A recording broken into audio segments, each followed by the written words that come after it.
الحمد للہ وکفا وسلام علی عبادہ الذین اصطفیٰ خصوصاً علی سید ولد آدم وخاتم الانبیاء وعلی آلہ المجتبیٰ وعلی کمل اتباعہ من الصدیقین والصالحین والشہداء اما بعد فاعوذ باللہ من الشیطان الرجیم بسم اللہ الرحمن الرحیم الا ان اولیاء اللہ لا خوف علیہم ولا هم يحزنون الذین آمنوا وكانوا يتقون صدق اللہ مولانا العظیم ان اللہ وملائکتہ یصلون علی النبی یا ایھا الذین آمنوا صلوا علیہ وسلموا تسلیما اللہم صل علی سیدنا ومولانا محمد وبارک وسلم وصلی علیہ۔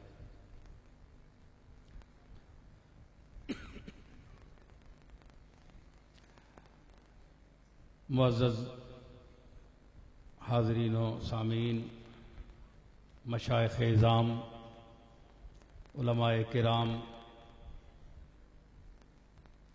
دور دراز سے تشریف لائے ہوئے با ذوق سامعین،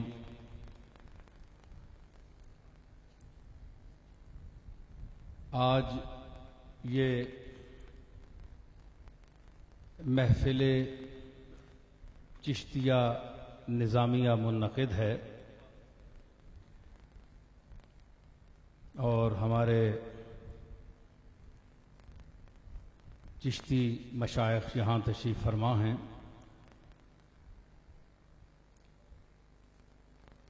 حضرت فرید الحق بدین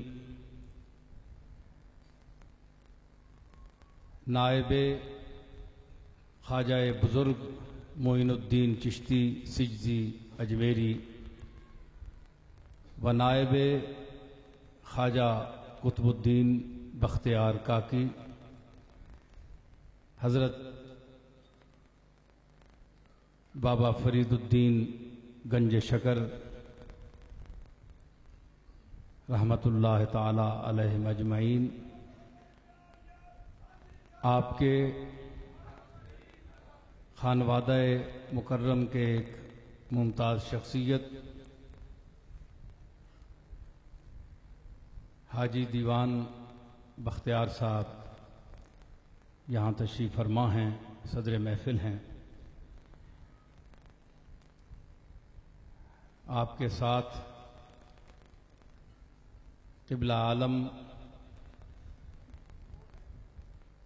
حضرت نور محمد مہاروی، جنہوں نے پنجاب میں اسلام کی اشاعت فرمائی، آپ کے خانوادے کے چشم و چراغ بھی تشریف فرما ہیں، اور توسہ شریف سے تشریف لائے ہوئے حضرت محمود توسوی رحمت اللہ علیہ کے پڑپوتے خواجہ نصر محمود صاحب بھی تشریف فرما ہیں۔ اور یہ محفل جس ذات کی طرف منسوب ہے، میں اس کا ذکر آخر میں کر رہا ہوں۔ حضرت سلطان المشائخ نظام الدین محبوب الہی زری زربخش دہلوی رحمت اللہ علیہ کے آستانے اور آپ کے خانوادے سے تعلق رکھنے والے شخصیت دلی سے تشریف لائی ہوئی یہاں تشریف فرما ہیں، اور بھی تمام مشائخ یہاں تشریف فرما ہیں، علماء بھی ہیں۔ بڑا باشعور اور پرمغز چہرے میرے سامنے موجود ہیں، اور شعراء بھی یہاں تشریف فرمائیں، اور خود اس محفل کے میزبان خواجہ قطب الدین فریدی دامت برکاتہم العالیہ، جو خود ایک نغز گو شاعر ہیں، نکتہ سنج ہیں، نکتہ یاب ہیں، ذی علم ہیں، اور یہ بڑی بات ہے کہ اس دور کے مشائخ میں چند ایسی شخصیات رہ گئی ہیں جنہوں نے ہمارے اسلاف کے اس روایت سخن کو تازہ رکھا ہوا ہے۔ خواجہ صاحب نے مجھ پر خصوصی مہربانی فرمائی اور فرماتے ہیں، اور انشاءاللہ امید ہے کہ فرماتے رہیں گے کہ میری ربائی امروز خمیدہ چو کمانے دیدم، کہ کل وہی جوان آدمی جو سرو قامت تھا آج میں نے اسے کمان کی طرح جھکا ہوا دیکھا، تو بحمد اللہ میں ابھی جھکا نہیں ہوں، لیکن میرا دل جن کے سامنے جھکا ہوا ہے ان کے سامنے تو میں جھکا ہوا ہوں، اور جن کے سامنے اکڑا ہوا ہوں وہ ابھی تک اکڑا ہوا ہوں۔ ہاں، میری اکڑ بھی بڑی ہے، تو جن کے ساتھ میرا تعلق ہے، رشتہ ہے جھکنے کا، محبت کا، ان کا میں نیاز مند ہوں، اور مجھے جو ناز دکھائے اور اپنے علم کے تیور دکھائے میں اس کے ساتھ مقابلہ کرتا ہوں اور سامنے آتا ہوں، اس کے لیے میں خمیدہ کمان نہیں ہوں۔ اور خواجہ صاحب کے اس ارشاد کا جواب جو انہوں نے میری ربائی پیش فرمائی، پچھلی نشست میں بھی انہوں نے مہربانی فرمائی تھی تو میں نے ایک شعر کسی استاد کا پیش کیا تھا۔ اب افسوس یہ ہے کہ میں یہ تو نہیں کہتا، میں اپنا نام تو اس لیے نہیں لینا چاہتا کہ آپ کہیں دے کہ اپنے منہ سے اپنی تعریف کر رہا ہے، لیکن ہوں گے، لیکن ہمارے سامنے ایسے آدمی ابھی تک آئے نہیں۔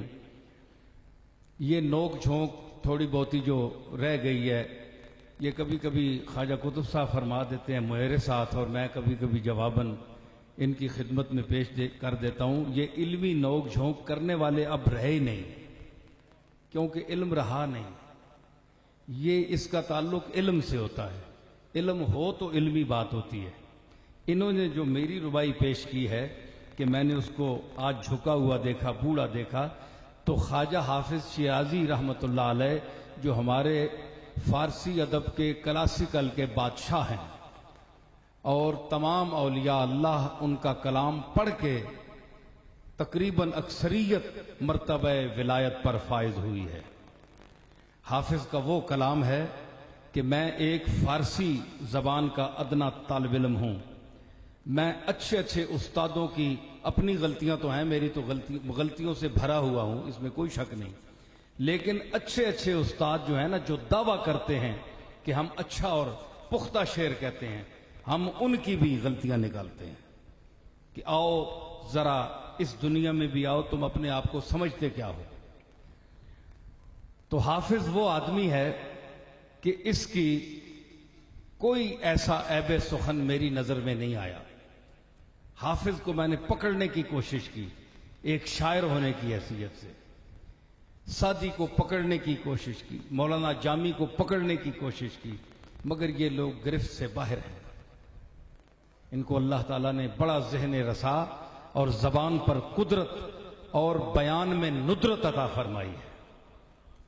حافظ کا جواباً شعر میں پیش کرتا ہوں۔ خواجہ حافظ فرماتے ہیں، گرچہ پیرم تو چنا تنگ درا گوشم گیر۔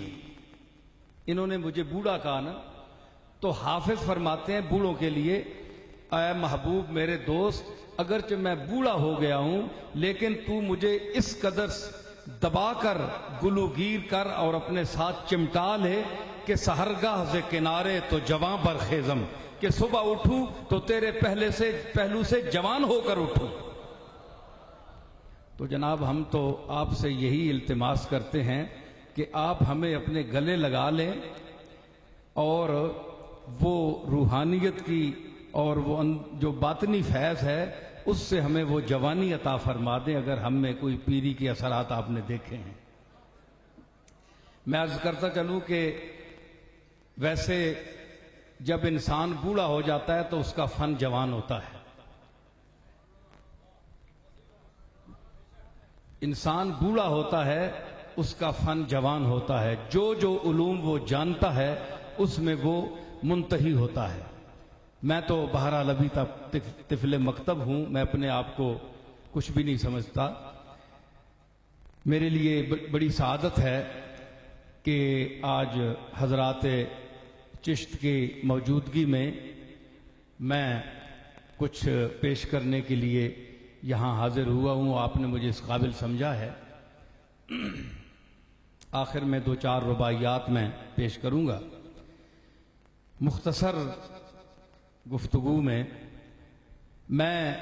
اپنے معزز مشائخ اور سامعین کو ایک خاص امر کی طرف متوجہ کرنا چاہتا ہوں۔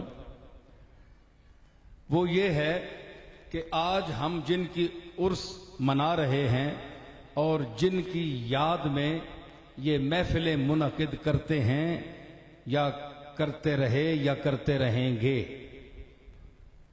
ان لوگوں نے کیا کیا؟ یہ تھے کیا؟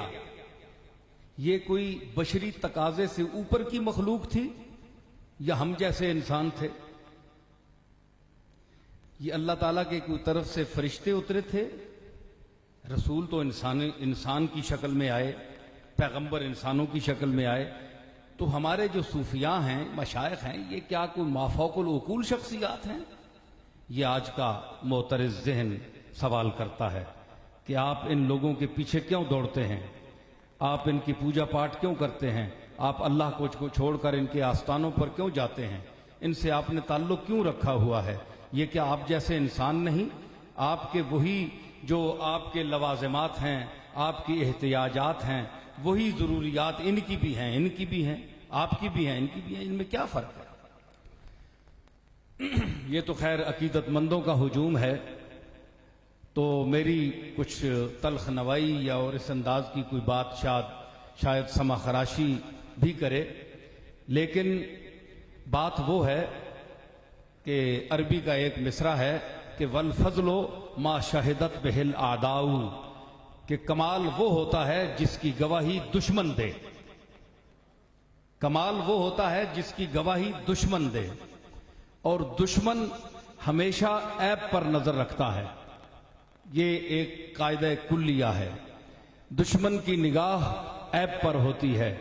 دیکھیں آج بھی جو لوگ رسول اللہ کے عیب نکال رہے ہیں، رسول اللہ کے کمالات اور وہ فضائل جو اللہ نے آپ کو عطا فرمائے تھے، محبوبی ہیں رسولوں میں، اور خصوصاً سید الانبیاء جناب محمد الرسول اللہ صلی اللہ تعالی علیہ وسلم کو اللہ تعالیٰ نے جو کمالات عطا فرمائے، ان میں بھی کچھ آج ایسے ذہن ہیں جو نقائص تلاش کر رہے ہیں اور یہ بتا رہے ہیں کہ یہ ہمارے جیسے انسان تھے، ان میں کوئی فرق نہیں تھا، یہ اسی طرح کھاتے پیتے تھے اور ان میں کوئی فرق نہیں۔ مال حاضر رسول یاکل الطعام ویمشی فی الاسواق، یہی قرآن نے فرمایا کہ وہ کفار بھی یہی کہتے تھے کہ یہ کیسا رسول ہے جو ہماری طرح کھاتا ہے اور بازاروں میں سودا صرف لینے آتا جاتا ہے، اس میں اور ہم میں کیا فرق ہے؟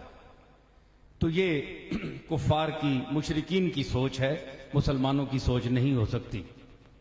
تو اسی طرح آج کا ذہن ہمارے صوفیاء پر معترض ہے کہ آپ نے ان کو کیا کعبہ بنا رکھا ہے، ان کے مزاروں کا طواف کرتے ہیں، ان کو قبلہ حاجات سمجھتے ہیں، ان کے لیے وہ محیر العقول خیالات پیدا کرتے ہیں جو ذات الہی کے ساتھ مخصوص ہیں، وہ عقیدہ ان سے باندھتے ہیں جو اللہ کے ساتھ باندھنا چاہیے، جو رسولوں نے بھی اللہ کے ساتھ باندھا، اپنے ساتھ باندھنے کا حکم نہیں دیا اور منع کیا، وہ آپ بزرگوں کے ساتھ باندھتے ہیں۔ یہ تو کھلا شرک ہے۔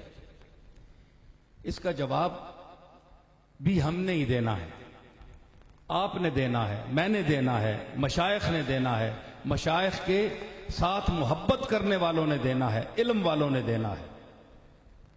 اس کا جواب میں گزارش کروں کہ ہم جس آستانہ فیض کاشانہ کے زیر سایہ یہاں بیٹھے ہوئے ہیں، حضرت علی حجویری رحمت اللہ علیہ کہ سب سے پہلے آپ نے اس ہندوستان کو مشرف باسلام فرمایا۔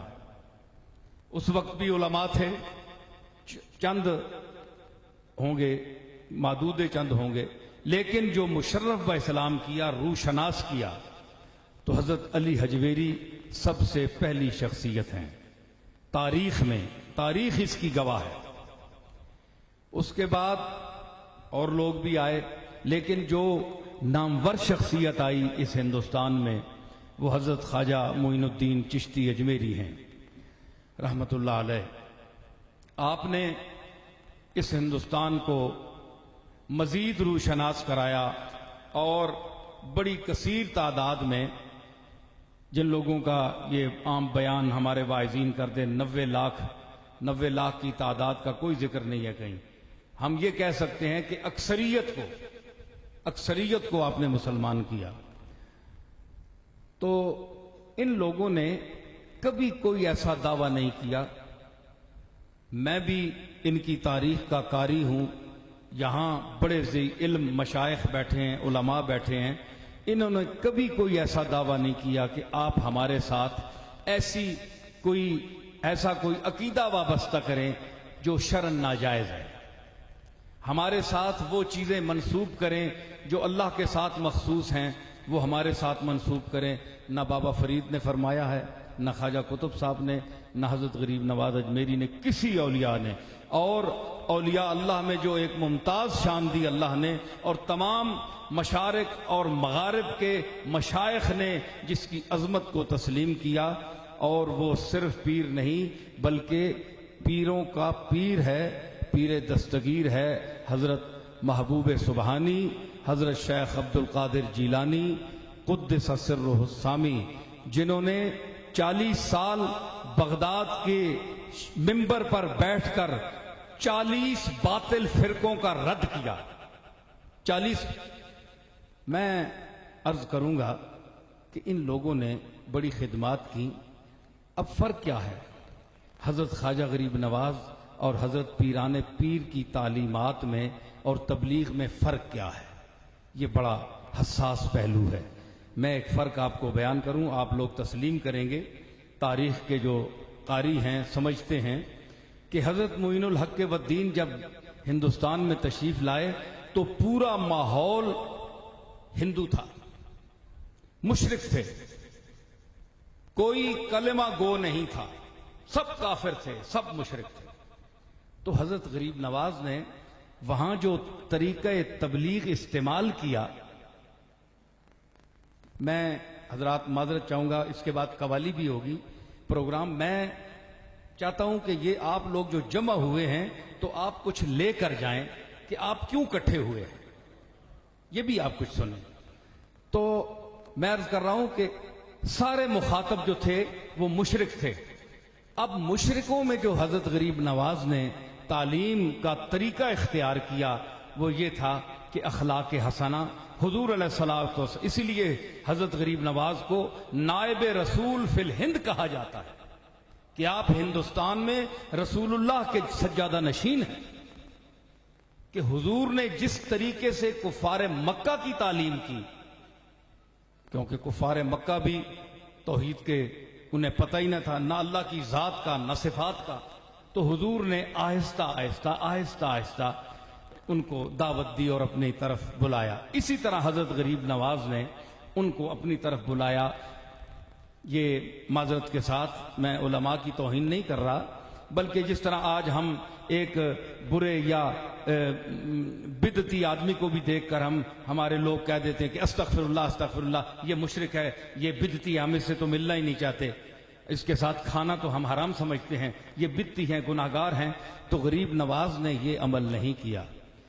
غریب نواز نے کملی والے کے رحمت کی انداز میں ان بروں کو بھی، مشرکوں کو بھی اپنے ساتھ بٹھایا، ان کو تعلیم دی۔ اچھا، ان سے تعلیم جن کو دی تو ان کو متاثر کیا اپنے کردار سے، اپنی گفتار سے، اپنے عادات و خصائل سے، تعلیم سے۔ جس طرح ان پڑھ آدمی کو آپ کلمہ پڑھاتے ہیں، الف بے تے پڑھاتے ہیں، ان پڑھ بچہ ہے، اس کو کیا پتہ ہے، وہ آپ سے بحث تو نہیں کر سکتا۔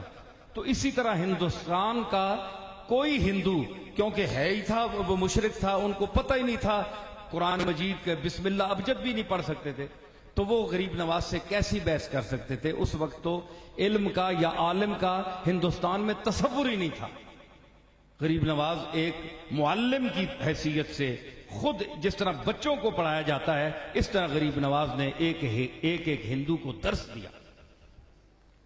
اس کے برعکس بغداد مدینۃ العلوم تھا۔ غزالی آخری زمانہ وہاں گزار رہے تھے، درس و تدریس کو چھوڑ کر روحانیت کی دنیا کی طرف مائل ہو چکے تھے۔ یہ جوان شیخ عبد القادر جیلانی جب وہاں پہنچے تو آپ نے تعلیم مکمل کر کے جب دیکھا تو 40 کے قریب فرقے وہاں موجود تھے۔ معتزلہ تھے اور دوسرے باطنی تھے اور اتنے فرقے تھے کہ ان کی عجیب ان کے عقائد ہیں اللہ کے متعلق، رسول کے متعلق، قرآن کے متعلق۔ ہر قدم پر حفاظ، علماء، مفسرین، محققین، مدققین اور مناظر، صرفی، نحوی، منطقی، بیان اور فلسفہ اور تمام علوم عالیہ کے ماہرین ایک ایک قدم پر ہزاروں کی تعداد میں بیٹھے ہوئے تھے، ایک ایک قدم پر۔ بغداد وہ مدینۃ العلوم تھا۔ وہاں کا انداز تبلیغ اور تھا، ہندوستان کا انداز تبلیغ اور تھا۔ جتنا وہ مشکل تھا کیونکہ علم والوں میں بولنا اور بات ہے اور جاہلوں میں بولنا اور بات ہے۔ جاہلوں کے ساتھ بات کرنا، ان کو سمجھانا، درس دینا اور بات ہے، کیونکہ اس نے کوئی مناظرہ تو نہیں کرنا۔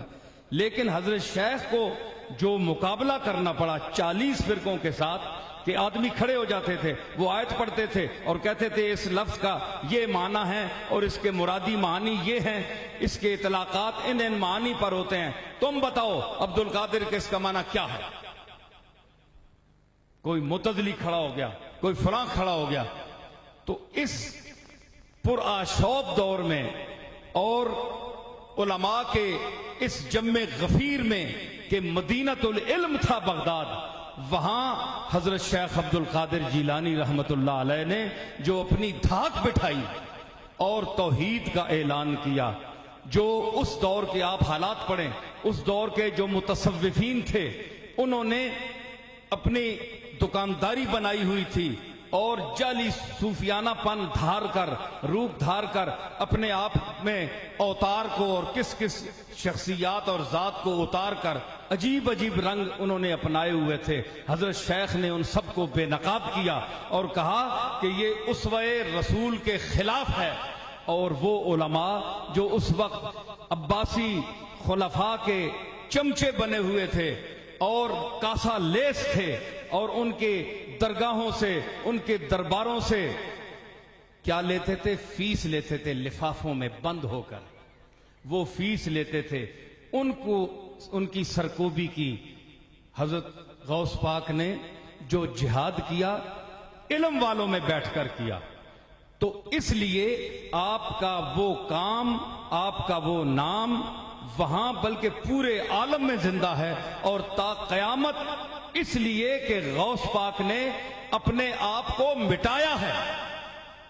یہ نہیں کہا کہ میں بڑا شیخ ہوں، میں پیر دستگیر ہوں، یہ تو لقب بعد والے دیتے ہیں نا۔ غوث پاک تو اپنے آپ کو ایک عبد عاجز کہتے تھے، وہ تو کہتے تھے کہ میں کوئی چیز نہیں، اے اللہ میں عیبدار ہوں۔ سعدی فرماتے ہیں کہ شیخ عبد القادر را دیدن کہ بر حصائے کعبہ جبین خود می مالید و می گفت، کہ کعبے کی کنکریوں پر عبد القادر جیلانی اپنا ماتھا گھسا رہے تھے اللہ کی بارگاہ میں اور عرض کر رہے تھے کہ اے مالک عبد القادر کو قیامت کے دن نابینا اندھا اٹھانا، اس لیے کہ تیرے پاک اور نیک لوگوں کا چہرہ دیکھنے کے قابل اس کی آنکھیں نہیں ہیں، میں تیرے پاکوں کا سامنا نہیں کر سکتا، میں اتنا گناہگار ہوں۔ یہ وہ عبد القادر ہے جس کو آپ غوث پاک کہتے ہیں، اس کا اللہ کے ساتھ یہ تعلق ہے، اللہ کے ساتھ یہ بندگی ہے، اللہ کے ساتھ یہ نیاز ہے، کیونکہ اللہ کی ذات وہ ہے جو خالق کائنات ہے اور جس کے دروازے پر رسولوں نے بھی اپنی جبین نیاز کو رکھا، سر جھکایا اور سجدہ کیا۔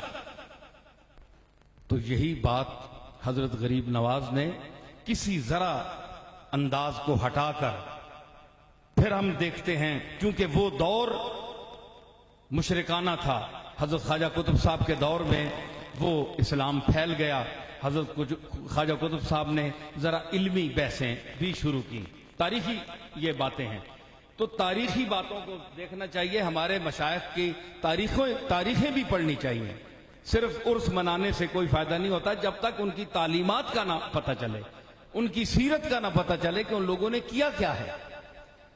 تو قطب صاحب کے دور میں کچھ لوگ علم والے پیدا ہو گئے، بحث کرتے تھے۔ حضرت بابا فرید الدین گنج شکر کا جب زمانہ آیا تو علم عام ہو گیا، چنانچہ خواجہ غریب نواز کے زمانے میں یہ بات نہیں تھی، میں نے جیسے کہ پہلے عرض کی، ان لوگوں کو تو ہندوؤں کو پتہ ہی نہیں تھا وہ بحث کیا کرتے آپ سے، جاہل تھے۔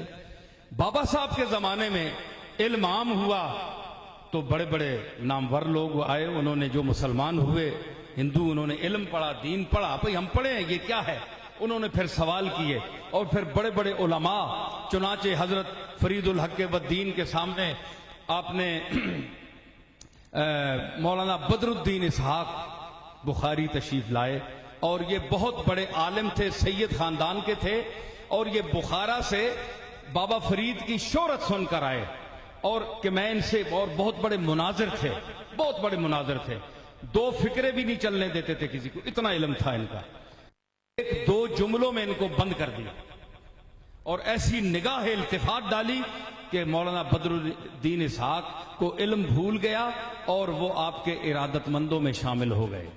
اور اس کے بعد اب جس ذات کے ساتھ یہ مجلس منسوب ہے، حضرت سلطان المشائخ نظام الدین محبوب الہی، آپ کے دور میں تو علم کا شورا تھا، بڑے بڑے علماء تھے، دہلی مرکز علم تھا، اور سلطان المشائخ کو اللہ نے وہ مقام دیا، دیکھیں ادھر محبوب سبحانی اور ادھر محبوب الہی، دونوں اللہ کے محبوب، دونوں محبوبیت۔ وہاں بغداد میں جائیں تو سیدھے آپ، بڑے بڑے نبی بھی وہاں دفن ہیں، بڑے بڑے اولیاء اللہ بھی دفن ہیں، غوث پاک کے مشائخ بھی دفن ہیں، لیکن سیدھے آپ باب الشیخ میں جائیں گے، باب العزج میں جہاں آپ دفن ہیں، امام ابو حنیفہ کا روضہ مرجع خلائق ہے، یہ حضرت غوث پاک کا۔ دلی میں آپ جائیں کتنے بڑے بڑے مشائخ دفن ہیں، لیکن محبوب الہی ہیں پہلے، یہاں حاضری ہوگی، یا حضرت خواجہ قطب صاحب کے وہاں حاضری ہوگی، سارے اولیاء اللہ جو ہیں ہمارے سر آنکھوں پر ہیں، لیکن اللہ تعالیٰ جن کو درجات دیتا ہے تو درجات کی تقسیم کرنا یہ ہمارا کام نہیں ہے، یہ اللہ کا کام ہے۔ کہیں جی کہ سب برابر ہیں، سب برابر نہیں ہیں۔ تلک الرسل فضلنا بعضهم علی بعض، ہم نے بعض رسولوں کو بعض رسولوں پر فضیلت دی، تو مطلب ہے جن کو فضیلت دی اور جن کو فضیلت نہیں دی، جن کو کم کیا، معاذ اللہ اللہ نے ان کی توہین کر دی؟ نہیں، اللہ مالک ہے، جس کو جتنی عزت دیتا ہے، درجات ہیں، اسی طرح ولایت میں درجات ہیں، اسی طرح صحابہ میں بھی درجات ہیں، ضروری نہیں کہ تمام صحابہ ایک ہی درجے کے ہیں، اہل بیت میں بھی مقام ہے، بڑے بڑے، یہ ایک فہرست ہے، ایک ذات ہے۔ تو جس طرح دنیا میں پھر اولیاء اللہ آتے ہیں، وہ نشاندہی کرتے ہیں کہ کون کس مقام کا ہے۔ اب ہم اگر بیٹھ جائیں، دیکھیں جی، ہر پیر جو ہے، ہر مرید اپنے پیر کو اونچا سمجھتا ہے کہ اس سے تو اونچا پیدا ہی نہیں ہوا، یہ اس کا ایک عقیدہ ہے، یہ ضروری نہیں کہ یہ صحیح ہو، اس کا ایک عقیدہ ہے۔ تو آپ جب اس کو اپنے ہم اثروں کی نظر میں دیکھیں گے کہ معاصرین اس کے متعلق کیا کہتے ہیں، علماء کیا کہتے ہیں، اہل علم کیا کہتے ہیں، جن کو اللہ نے آنکھیں دی ہیں، نگاہیں دی ہیں، وہ کیا کہتے ہیں، تو اس وقت پتہ چلے گا کہ کون کتنے پانی میں ہے۔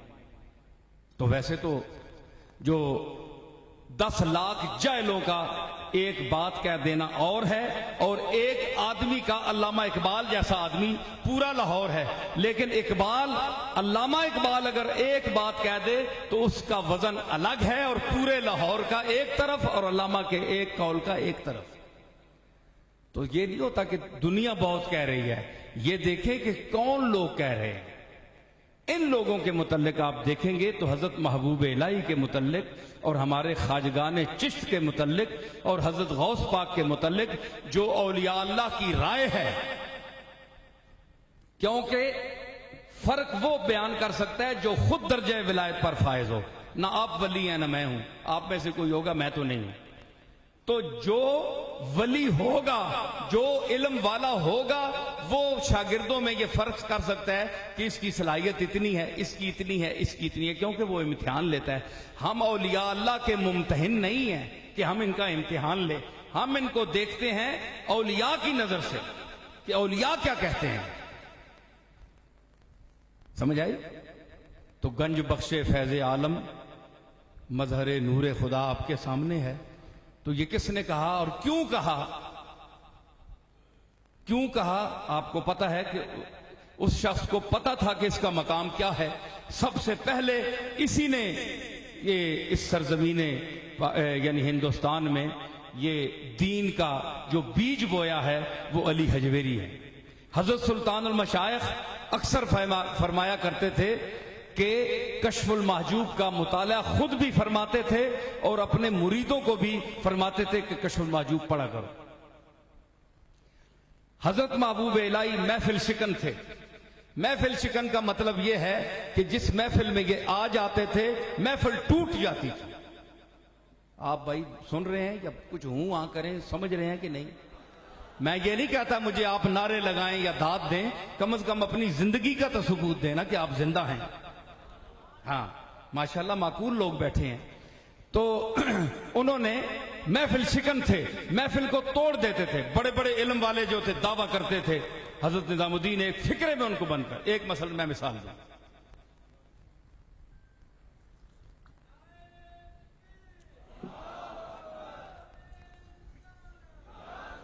دیکھیں نا، یہ کہتے ہیں ان لوگوں کے پاس کیوں جاتے ہو، ان کے پاس کیا ہے. وہ میں کیا ہے کی تفسیر کرنا چاہتا ہوں کہ ان کے پاس کچھ ہے تو یہ لوگ آتے ہیں، اللہ بھیجتا ہے تو یہ لوگ آتے ہیں. ویسے نہیں جاتے. ویسے تو بتوں کے پاس بھی ہندو جاتے ہیں. 40 کروڑ وہاں الہ آباد میں پہنچا ہوا ہوتا ہے. کیا وہ بھی کوئی ان کا یعنی کوئی کعبہ ہے؟ وہ اس کو کعبہ سمجھتے ہیں. کعبہ سمجھ لینا اور بات ہے اور کعبہ ہونا اور بات ہے. بات سمجھی میری آپ نے؟ کعبہ سمجھ لینا کسی چیز کو. اب یہ اینک ہے، اس کو آپ خدا مان لیں، اس کے سامنے سجدہ شروع کر دیں تو یہ آپ کا ایک عقیدہ ہے. اس پر آپ 4 بندے 10 بندے 50 بندے پیچھے لگا لیں اور اس اینک کو خدا سمجھ لے، سجدہ کر دے تو یہ خدا ہے تو نہیں ہے، آپ نے سمجھ لی ہے نہیں. تو وہ سمجھ لیتے ہیں، ہوتے نہیں ہیں. اور یہ جو ہم سمجھتے ہیں بفضل ہی تعالی، یہ اس سے بھی اللہ تعالیٰ کے فضل سے کچھ اونچے ہوئے ہوتے ہیں. سمجھ آئی نا؟ تو اس نے سوال کر دیا. آج مجھ پر شاید یہ سوال ہوتا اور مشائخ کے متعلق تو میں نہیں کہتا، ماشاءاللہ یہ تو جواب دے لیتے، لیکن میرے لیے مشکل تھا. اگر محبوب الہی پر یہ کیے جانا والا سوال اگر مجھ پر ہو جاتا تو میں مشکل میں پڑ جاتا. مگر محبوب الہی نے ایک نظر میں ذرا ہلکی سی توجہ میں ایسا جواب دیا مسکت کہ ناطقہ اس کا بند کر رکھ دیا. اس نے سوال کیا، تم اللہ کے ٹھیکیدار بن کر بیٹھے ہوئے ہو ہیں، اللہ اللہ اللہ ساری دنیا کو پیچھے لگایا ہوا ہے، پاگل بنایا ہوا ہے. بابا صاحب کے متعلق بھی فرمایا، روایات میں آتا ہے، میں بابا صاحب کی بات بھی بتا دوں. بابا صاحب کو ایک آدمی نے کہا کہ تو یہاں بت بن کر بیٹھا ہے اجودن میں ہیں اور لوگوں کو پرستش کراتا ہے، اپنے آپ کے سامنے جھکتے ہیں لوگ، تیرے پاؤں چومتے ہیں، چاٹتے ہیں، تو یہ تو کیا بت بن کر بیٹھا ہے، تو خدا بن کر بیٹھا ہے؟ دیکھیں بابا صاحب نے کیا جواب دیا. بابا صاحب نے فرمایا کہ ای بت من نہ ساختام خدا ساختاست. یہ بت جس کو تم فرید الدین کا بت کہہ رہے ہو، یہ فرید الدین نے خود نہیں گھڑا، اس کو تو تم خود گھڑتے ہو. یہ اللہ کا گھڑا ہوا ہے. میرا وجود تو اللہ کا گھڑا ہوا ہے، یہ اللہ کا بنایا ہوا بت ہے. تو اپنے بنائے ہوئے بتوں کے سامنے تو تم جھکنا جائز سمجھتے ہو، تو اس کے بنائے ہوئے بت کے سامنے اگر کوئی جھک جائے تو ناجائز کیوں ہے؟ بندہ خاموش ہو گیا. یہ بابا صاحب نے جواب دیا. نظام الدین اولیاء سے سوال ہوا کہ آپ یہ جو پیری مریدی چمکائے بیٹھے ہیں اور یہ بہت بڑے آدمی بن کر بیٹھے ہیں. آپ بتائیں اللہ دکھائیں، اللہ کہاں ہے؟ آپ نے فرمایا کہ اللہ نظر نہیں آتا، وہ نظر سے ورا ہے، نظر اس کا احاطہ نہیں کر سکتی، وہ لطیف خبیر ہے، وہ اس کے دائرے میں گھر نہیں سکتا. بقول اکبر عقل میں جو گھر گیا وہ پھر خدا کیوں کر ہوا، جو سمجھ میں جو عقل میں جو گھر گیا لا انتہا کیوں کر ہوا، جو سمجھ میں آ گیا پھر وہ خدا کیوں کر ہوا. تو انہوں نے کہا کہ آپ اللہ دکھائیں. حضرت محبوب الہی نے ہر چند فرمایا کہ اللہ نظر نہیں آتا، تمہارا یہ سوال غلط ہے. اس نے کہا نہیں، بس آپ اللہ اللہ لگائے رکھتے ہیں، اللہ کا ٹھیکہ اٹھایا ہوا ہے آپ نے، تو اللہ مجھے دکھائیں، میں دیکھنا چاہتا ہوں. اب میرے جیسا کوئی پیر ہوتا تو کسی مولوی کو بلاتا، بھئی مجھے تو آتا جاتا کچھ نہیں، خطیب صاحب آئیے ذرا آپ ہی جواب دیں کہ بلا. تو حضرت نظام الدین نے فرمایا نہیں، میں نبی رسول اللہ کا وارث بھی ہوں، میں معین الدین چشتی کا ویسے سجادہ نشین نہیں ہوں، گدی پر بیٹھنے والا نہیں ہوں، غریب نواز کا سچا سجادہ نشین ہوں، قطب صاحب کا سچا وارث ہوں. فرمایا ادھر آ، تم نے چھیڑا کس کو ہے؟ محبوب الہی کو چھیڑا ہے. فرمایا اچھا، تو کہتا ہے کہ خدا دکھا، مجھے نظر آئے یا محسوس ہو. فرمایا یہ تیرا بدن ہے، تیرا جسم ہے نا، ہاتھ لگا کر مجھے بتا تیری روح کہاں ہے. حضرت نظام الدین نے فرمایا ہاتھ لگا کر فرما بتا، کان میں ہے؟ کہنے لگا جی ہے. آنکھ میں ہے؟ کہنے لگا ہے. ناک میں ہے. بھووں میں ہے. ہاتھ میں، بازو میں، ٹانگوں میں، ہر جگہ. آپ نے چند اعضاء گنے، کہنے لگے ہر جگہ. فرمایا پھر ایک جگہ تعین کر، ایک متعین کر کے یہاں روح ہے اور یہاں نہیں ہے. اگر اس کو تو بند کرے گا تو وہاں اس کا ہونا ثابت ہوگا اور دوسرے اعضاء سے اس کی نفی ہو جائے گی، وہاں نہیں ہے. اس نے کہا جی کہ میں اس جسم میں ہاتھ لگا کر روح کو کہیں متعین اور بند نہیں کر سکتا. فرمایا بے وقوف جاہل، پڑھے لکھے بدھو،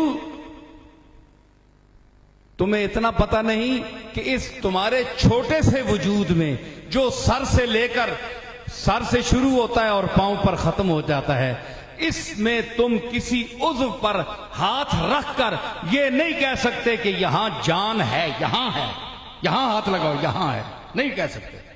تو اس پوری کائنات میں کس چیز پر نظام الدین ہاتھ رکھ کر کہے کہ اللہ یہاں ہے اور یہاں نہیں ہے؟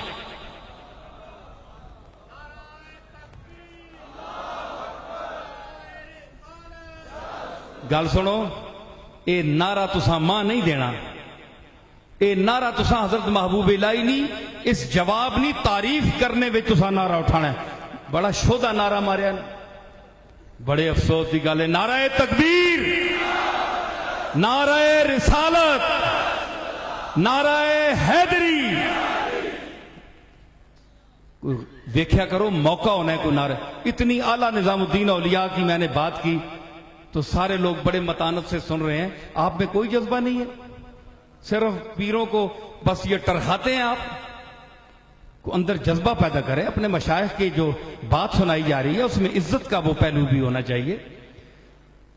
تو میں عرض کر رہا ہوں کہ حضرت نظام الدین نے فرمایا کہ ایک ہاتھ ایک جگہ رکھو. آپ اس نے کہا جی میں نہیں رکھ سکتا.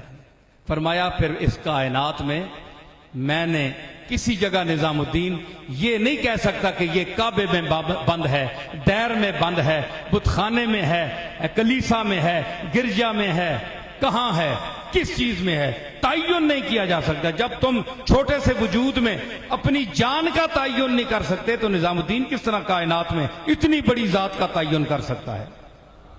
تو یہ ان مشائخ کی حاضر جوابی اس لیے تھی کہ وہ علم والے تھے، ذی علم مشائخ تھے. انہوں نے قرآن و حدیث کو پڑھا تھا، ساری زندگی قرآن و حدیث کی اشاعت میں پہلے خود پڑھا پھر پڑھایا. پھر اس کو پہلے اپنے آپ پر نافذ کیا، پھر لوگوں کو سمجھایا۔ آج ملا اور پیر میں کیا فرق ہے؟ ملا پڑھاتا ہے، پیر جو پیر تھے، میں ان کی بات کر رہا ہوں، جو پیر تھے جن کی یہ مجلس ہے، وہ پیر ایسے تھے کہ آج پیر گدیوں کے محتاج ہیں، اور وہ پیر وہ تھے کہ گدیاں جن کی محتاج تھی، کہ وہ فرید الدین جہاں بیٹھ جاتا تھا وہ گدی بن جاتی تھی۔ آج ہم گدیاں دیکھ رہے ہیں کہ ہم اس گدی پر بیٹھیں گے تو ہمیں کوئی پہچانے گا نہیں۔ فرید الدین وہ تھا، نظام الدین وہ تھا، قطب الدین وہ تھا، معین الدین وہ تھا، محی الدین وہ تھا کہ جہاں بیٹھ گئے وہاں گدیاں بن گئیں۔ اور حافظ کی زبان میں کہ بر زمینے کے نشانے کفے پائے تو بود، سالہا سجدہ صاحب نظراں خواہد بود، کہ تیرا نقش پا جس زمین پر لگ جائے، سال ہا سال قیامت تک اہل نظر اس پر سجدے کرتے رہیں گے۔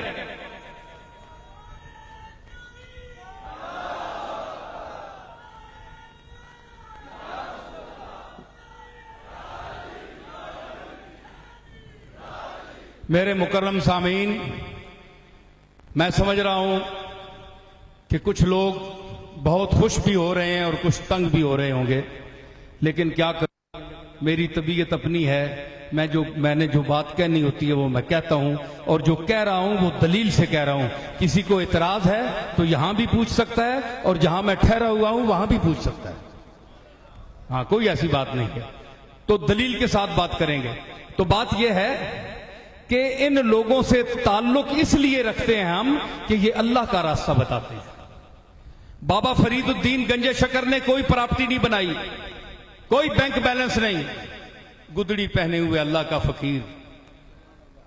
بادشاہ وقت نے بیٹی دی، مکران سے ملتان تک کی جاگیر دی۔ آج ہم بزرگوں کی ان باتوں کو سن کر داد ہی دے سکتے ہیں، عمل نہیں کر سکتے، صرف داد دے سکتے ہیں، عمل نہیں کر سکتے۔ مانتے ہیں ان کو، لیکن ان کے کام پر چلنا، جناب ہم کہاں اور وہ کہاں ہے جی، یہ معذرت، ہم کہاں وہ کہاں، بھائی پھر ان کو مانتے کس لیے ہو؟ ان کو مانتے ہو، ان کی نہیں مانتے۔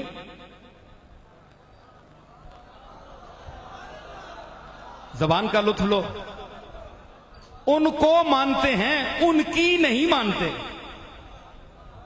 بابا صاحب بڑے بزرگ ہیں، 12 سال کچھ نہیں کھایا، فاقے سے رہے، زود الانبیاء لقب پایا۔ بھئی آپ نے بھی کبھی ان کے نقش قدم پر چلے؟ آپ نے کبھی عمل کیا؟ نہیں صاحب، ہم تو دنیا دار لوگ ہیں، بس ان کی تعریف سنتے ہیں اور تعریف کرتے ہیں۔ بابا صاحب پھر قیامت کے دن جوتے بھی ماریں گے جی، اس لیے کہ ہم ان کو ویسے ہی ماننے والے ہیں، ہم ان کے سچے متبع نہیں ہیں۔ اس لیے کہ اولیاء اللہ کا حق ادا کرنا جو عقیدت کا ہے کہ آپ ان کے اسوہ حسنہ پر چلیں، آپ ان کے اسوہ حسنہ پر چلیں، وہی دیانتداری کریں۔ ارے بابا فرید تو وہ انسان تھا، اجودن میں آئے، بختیار صاحب تشریف فرما ہیں، آپ کے مکان کے سامنے جو ان کی بیٹھک ہے، چھوٹا سا وہ ایک پتھر رکھا ہوا ہے، وہاں آپ پہلے بیٹھے تھے، تو ہندو زمین نہیں لینے دیتے تھے۔ آپ نے کہیں سے کچھ لوگ آئے اللہ کی طرف سے یا کس طرح سے کچھ پیسے اکٹھے ہو گئے، آپ نے کہا میں نے کچھ جگہ لینی ہے، یہاں فقیر بن کر بیٹھا ہوں، تو میں نے اللہ کی راستے کی کوئی تبلیغ کرنی ہے قرآن و سنت کی، میں کوئی جگہ بھی بناؤں۔ اب وہ اتنا تسلط تھا ہندوؤں کا کہ وہ جگہ ہی نہیں دیتے تھے۔ آپ نے منت سماجت کار کے پیسے دیے، جگہ لے لی۔ سردار کو پتہ چلا، اس نے کہا کہ یہ بابا جو بیٹھا ہوا ہے آ گیا، اے تو نے لی ہے زمین؟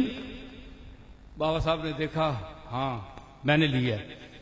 ثبوت کاغذ نکالو، یہ تمہارے نام ہے کہ نہیں؟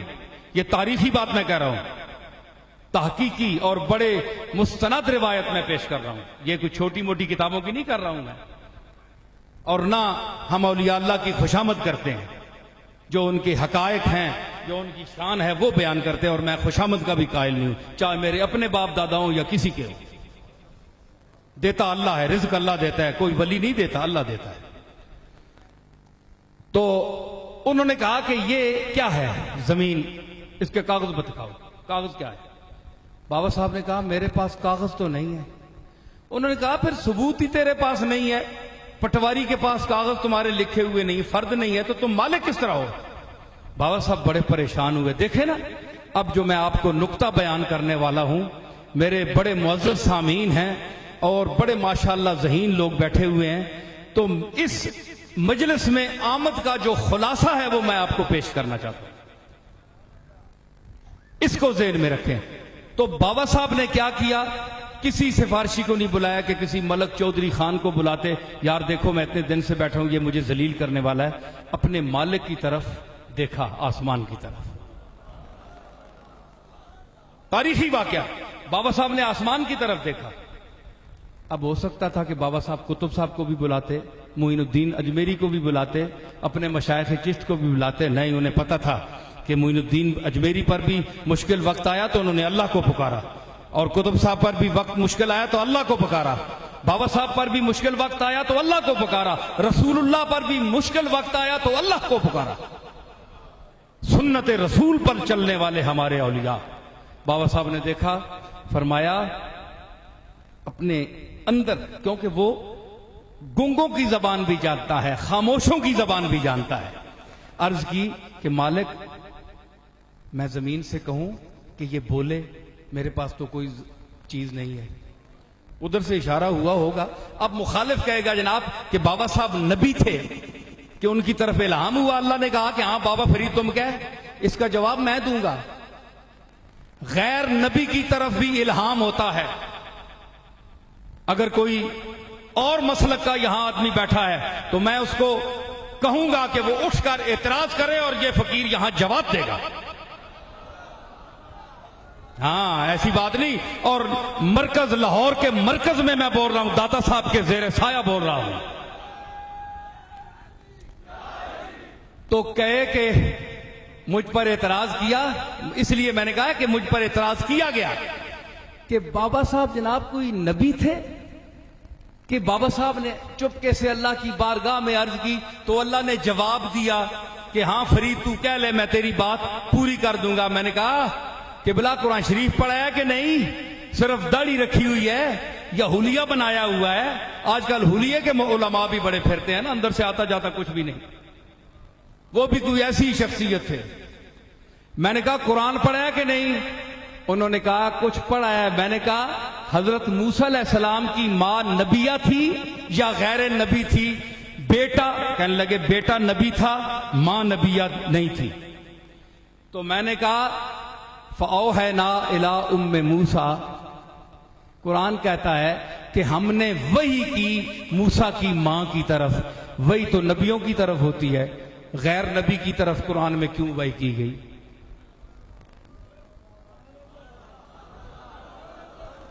بابا صاحب کی وحی کو چھوڑو، پہلے میں موسیٰ علیہ السلام کی وحی، مانگ پر جو وحی آئی، وحی تو نبی پر ہوتی ہے۔ ذالک من انباء الغیب نوحیہ الیک، اے محمد میں ہم آپ کی طرف یہ غیب کی خبریں ہیں اور ہم آپ کی طرف وحی کر رہے ہیں۔ نوحیہ الیک، محمد نبی ہیں اس لیے نوحیہ الیک کا صحیح مصداق ہے کہ وحی نبی کی طرف ہوتی ہے۔ وَأَوْحَيْنَا إِلَىٰ أُمِّ مُوسَىٰ، ہم نے موسیٰ کی ماں کی طرف وحی کی۔ تو موسیٰ کی ماں میں نے کہا نبیہ تھی یا نہیں؟ تو میں نے کہا غیر نبی کی طرف وحی ہوئی نا۔ کیا وحی ہوئی کہ اللہ نے اس کے دل میں ڈال دی کہ ہم تیرے بچے موسیٰ کو ابھی پانی میں ڈالنے والے ہیں، کچھ عرصے بعد یہ تجھے آپ ملے گا، فکر نہ کر۔ یہ قرآن میں ہے، پوری آیت ہے، تفصیل کا وقت نہیں۔ تو یہ موسیٰ کی ماں سمجھ گئی، نبیہ نہ ہونے کے باوجود اللہ نے وحی کی۔ تو میں نے کہا جس طرح موسیٰ علیہ السلام کی ماں نبیہ نہیں تھی تو اس کے باوجود اس کی طرف وحی کی، اسی طرح بابا فرید کی طرف نبی نہ ہونے کے باوجود بھی اللہ وحی کر سکتا ہے۔ چپ ہو گیا۔ پھر اس پر اور وَأَوْحَىٰ رَبُّكَ إِلَى النَّحْلِ، تیرے رب نے شہد کی مکھی کی طرف وحی کی، قرآن کہتا ہے۔ چلو وہ تو موسیٰ کی ماں تو انسان تھی، تو شہد کی مکھی کی طرف بھی اللہ نے وحی کی، قرآن ہے۔ ارے شہد کی مکھی کی طرف وہی ہو سکتی ہے، اللہ کے مقبول اور انسان پھر اشرف المخلوقات، پھر اتنا بڑا ولی جس نے ساری زندگی اتباع سنت میں گزار دی اور جس کا دل آئینے کی طرح صاف تھا، اس کی طرف اللہ کی تجلیات وحی نہیں آ سکتی؟ تو وحی کی اللہ نے جواباً فرمایا ہاں جو تو دعویٰ کرے گا کر، میں پورا کر دوں گا۔ دیکھا نا، مالک سے پہلے اجازت مالک، غلام جو ہے بندہ وہ ہاتھ جوڑتا ہے میرے مالک میری عزت رکھنا۔ نبی بھی پہلے عرض کرتے تھے ایسا نہ ہو کہ ہم دعویٰ کر دیں اور بات پوری نہ ہو، تو عرض کی تو بابا صاحب نے سر اٹھا کر فرمایا اے زمین تو بول اور گواہی دے کہ تو کس کی ملک میں ہے۔ کتابوں میں آتا ہے کہ زمین بول اٹھی، وہ ٹکڑا جو بابا صاحب نے خریدا تھا، زمین بول اٹھی۔ دیکھیں زمین کی زمین جامد و ساکت چیز ہے، غیر مکلف ہے، لیکن اپنے مالک کا اعلان کرے۔ پہلے اللہ کی کبریائی کا زمین بھی اعلان کر رہی ہے۔ زمین نے کیا کہا؟ اس نے کہا کہ اصلی ملک تو اللہ کی ہوں، اصلی میرا مالک تو اللہ ہے، وَلِلَّهِ مُلْكُ السَّمَاوَاتِ وَالْأَرْضِ، اصلی ملک تو میں اللہ کی ہوں، لیکن عارضی طور پر فرید الدین کے ملک میں ہوں۔ وہ ہندو اسی وقت قدموں میں گرا اور وہ اس نے پڑھا لا الہ الا اللہ محمد رسول اللہ، وہ ایمان لے آیا، اور اس کے بعد سارے اجودن کی اکثریت ہندو مسلمان ہو گئی۔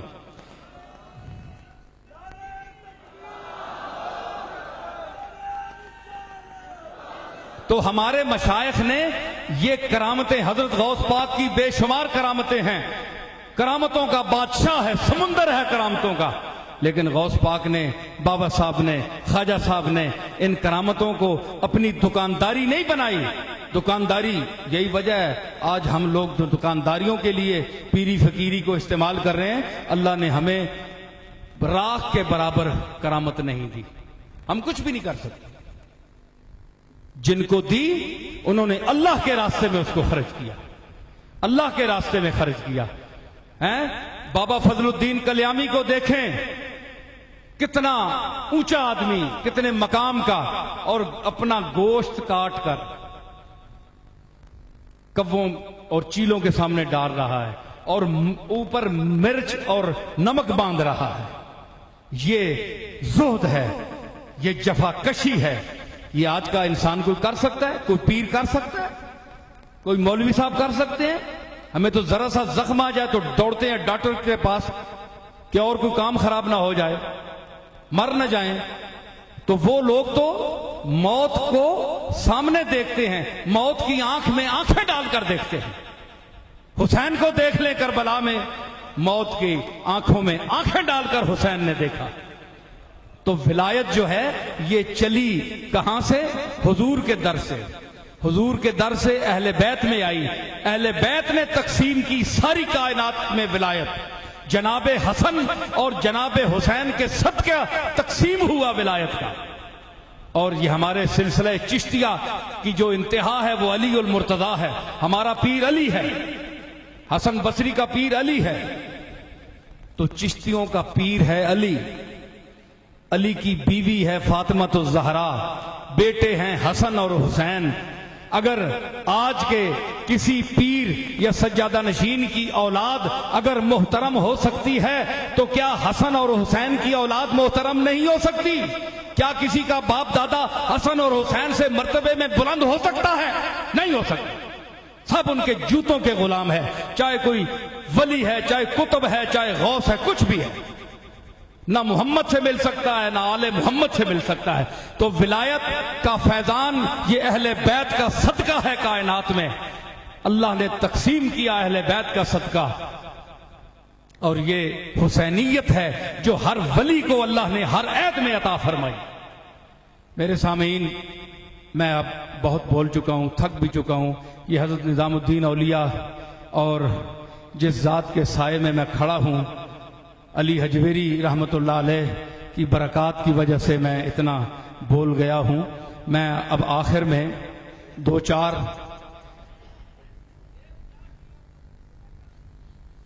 نعت مرغوب صاحب سنا گئے ہیں۔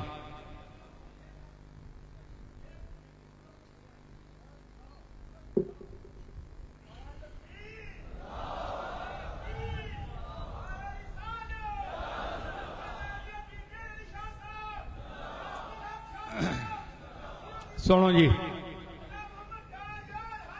کچھ لے کے اٹھو، کچھ لے کے اٹھو اہل صفا کے در سے۔ سامعین، میں آپ کی طرف متوجہ ہوں، دیواروں سے مخاطب نہیں ہوں، کم از کم اپنی زندگی کا ثبوت دیں۔ کچھ لے کے اٹھو اہل صفا کے در سے، یہ در ہیں قریب مصطفیٰ کے در سے۔ سبطین شاہجہانی صاحب، آپ ماشاءاللہ شاعر بیٹھے ہیں یہاں، کہ کچھ لے کے اٹھو اہل صفا کے در سے، یہ در ہیں قریب مصطفیٰ کے در سے۔ ایمان، یقین، سکون، رسالت، توحید، ایمان، یقین، سکون، رسالت، توحید، ارے سب کچھ ملتا ہے اولیاء کے در سے۔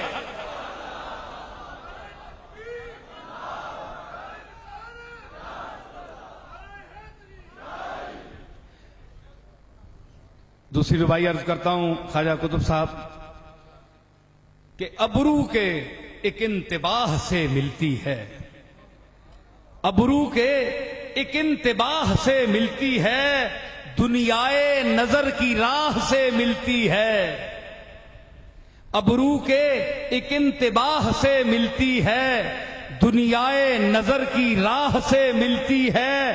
تدریس نہیں یہاں کی محتاج حروف، تدریس نہیں یہاں کی محتاج حروف، ارے تعلیم یہاں نگاہ سے ملتی ہے۔ تدریس نہیں یہاں کی محتاج حروف، تعلیم یہاں نگاہ سے ملتی ہے۔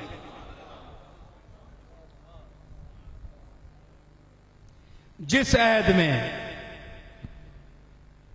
اولیاء جہاں بھی آئے، جس عہد میں اولیاء جہاں بھی آئے، دینی تبلیغ سے مراتب پائے۔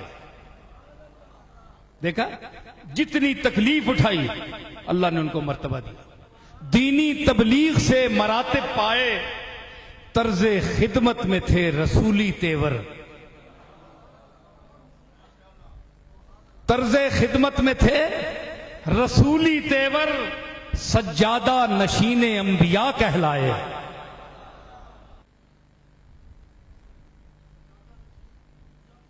سجادہ نشین انبیاء کہلائے۔ بابا ہیں، فلک سریر ہیں، گنج شکر۔ بابا ہیں، فلک سریر ہیں، گنج شکر۔ چشتی پیروں کے پیر ہیں، گنج شکر۔ بابا ہیں،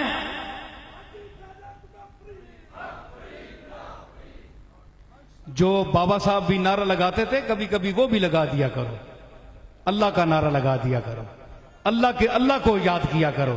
ہاں، یہ تو اللہ کہلا رہا ہے نا کہ فرید فرید کہو، لیکن فرید نے کیا کہا کہ اللہ اللہ کہو۔ ہاں، بابا ہیں، فلک سریر ہیں، گنج شکر۔ چشتی پیروں کے پیر ہیں، گنج شکر۔ پھیرے ہوئے تھے جو ماں سے واللہ سے رخ۔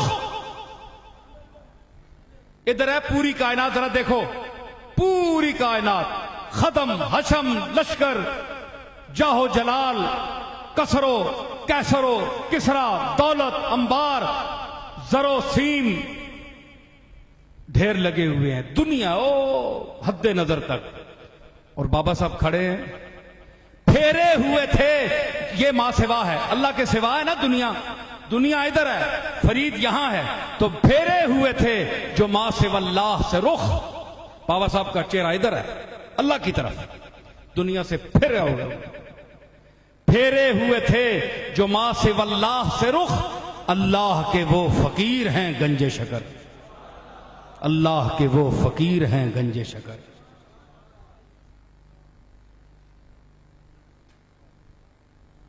اور دیتی ہے دلوں کو شاد کامی نسبت جو ہے یہ دل کو معطر کرتی ہے۔ دیکھیں آپ میں بھی ایک پیر خانے سے تعلق ہوں، میں اپنے لیے بھی کہتا ہوں، اپنے بزرگوں کے لیے بھی کہتا ہوں، یہ مشائخ حضرات سارے بیٹھے ہیں، تو نسبت بڑی چیز ہے، لیکن ہمارے اسلاف نے جس نسبت کو عالی سمجھا اور اپنایا وہ نسبت ہے جناب محمد الرسول اللہ کی، کیونکہ ان سب کی عزت کی وجہ کملی والے سے نسبت ہے۔ تو ہمیں چاہیے کہ ہمارے مشائخ نے جس نسبت کی وجہ سے عزت پائی ہم پہلے اس کا دامن تھامیں، ہم نیچے نیچے نسبتوں میں نہ رہیں بلکہ اوپر بھی جائیں اور ان کی تعلیمات کو ساتھ لے کر اوپر جائیں۔ مشائخ نے تو یہی کہا ہے کہ آؤ ہمارے ساتھ، ہم تمہیں در رسول تک لے جائیں گے۔ تو ہم ان کے در پر اس لیے جاتے ہیں کہ در رسول ان سے کے در سے ملتا ہے۔ تو فرمایا، میں نے عرض کی کہ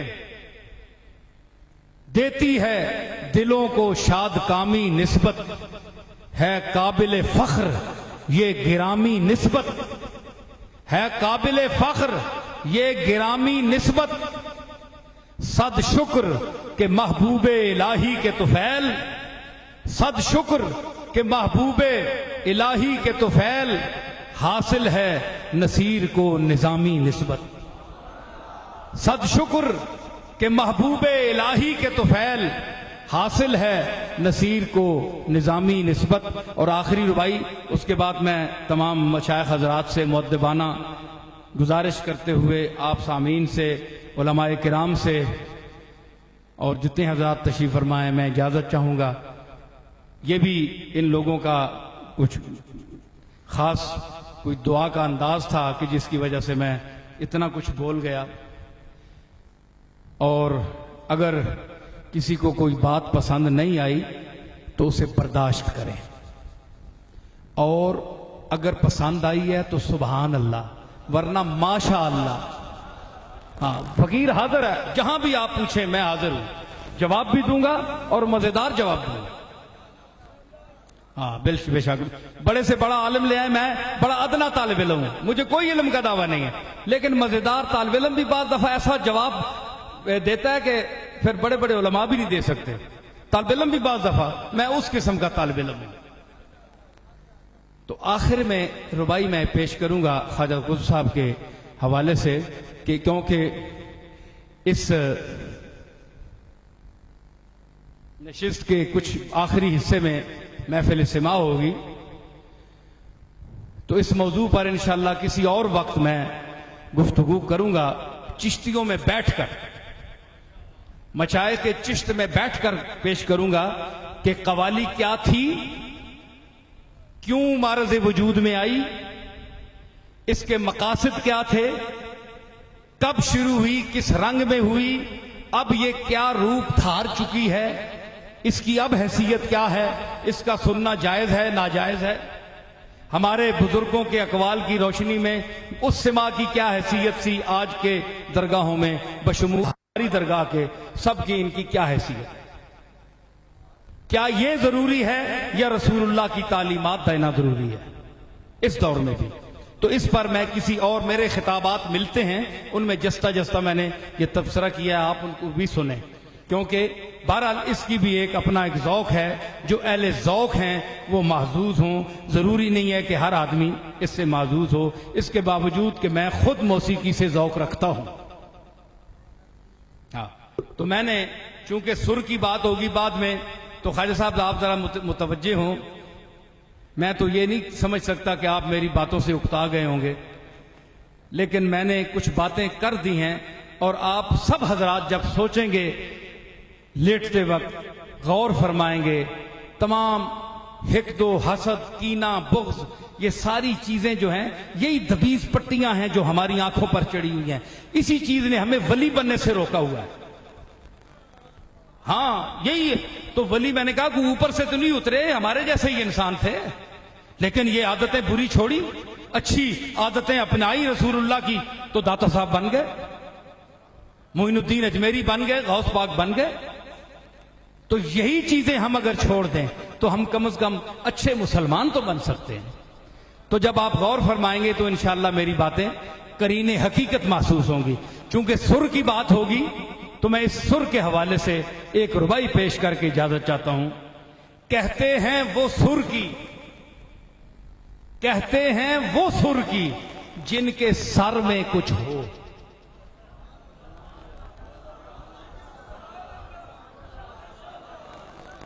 کہتے ہیں وہ سر کی جن کے سر میں کچھ ہو، پلواتے ہیں وہ جن کی نظر میں کچھ ہو. انیا کے پلانا، پلواتے ہیں وہ جن کی نظر میں کچھ ہو. کہتے ہیں وہ سر کی جن کے سر میں کچھ ہو، پلواتے ہیں وہ جن کی نظر میں کچھ ہو. کنگال بھریں گے کیا کسی کا کشکول، پکھے کے پرسڑ کسی کا کشکول. کنگال بھریں گے کیا کسی کا کشکول، ارے دیتے ہیں وہ بھیک جن کے گھر میں کچھ ہو.